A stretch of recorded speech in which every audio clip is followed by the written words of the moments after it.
নিমকুড়িয়া থেকে শুরু করে শানপুকুরে ওই দিক থেকে শুরু করে বাইরের থেকে লোকের এখানে সে গণ্ডগোল মানে বাজিয়েছে। আসলে বহিরাগতরা এই বুথে লোক নেই, বহিরাগতদের নিয়ে এসে এখানে মারামারি পেটাপাটি করার চেষ্টা করেছে, বানচাল করার চেষ্টা করেছে। আমি ধন্যবাদ জানাই এই বুথের সমস্ত মানুষদের, তারা রুখে দিয়েছে, প্রতিরোধ মানে গড়ে তুলেছে, তার জন্য আমি এদেরকে ধন্যবাদ জানাবো। তৃণমূল কংগ্রেসের এতই এখন অসুবিধা হয়নি যে ওই কেউ রক্তদান শিবিরে যাবে তাকে বাধা দেবে। তাইলে আমাদের এই জাহাঙ্গীর ভাইকে মারল কে? এটা তাহলে ভূত এসে মেরেছে।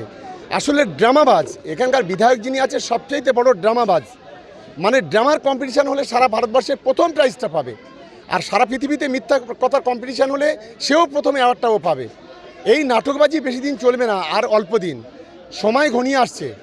যত বেশি তৃণমূল কংগ্রেসকে রক্তাক্ত করবে, যত বেশি তাতাবে, তত বেশি তৃণমূল কংগ্রেসের কর্মীরা আগামী দিনে গর্জে উঠবে।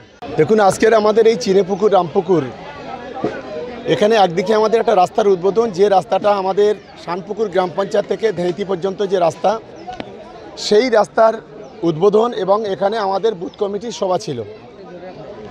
এই সভাটাকে বানচাল করে দেওয়ার জন্য এবং রাস্তাটা যাতে আমরা উদ্বোধন না করতে পারি, আইএসএফ আশ্রিত বেশ কিছু সমাজবিরোধী নওশাদের মদতে এখানে সভাটাকে বানচাল করার চেষ্টা করেছিল।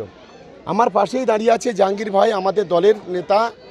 তাকে বন্দুকের বাঁট দিয়ে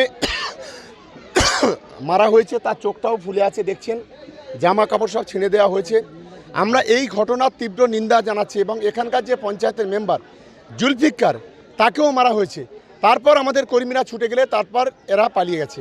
এটাই হচ্ছে আইএসএফ। কেন রক্তদান শিবিরে এত রক্তদান শিবির হচ্ছে কেউ বাধা দিতে পারেনি, আর আজকের বাধা দিয়েছে? সম্পূর্ণ মিথ্যা কথা। এটা নোংরামি, এখন নাটক করছে। এই নাটক আর বেশি দিন চলবে না, করতে দিন, করুক নাটক।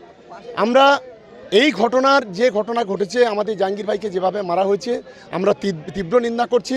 আগামী দিনে আরও তীব্র থেকে তীব্র আন্দোলন হবে, এবং লড়াই আগামী দিনে মাঠে ময়দানে।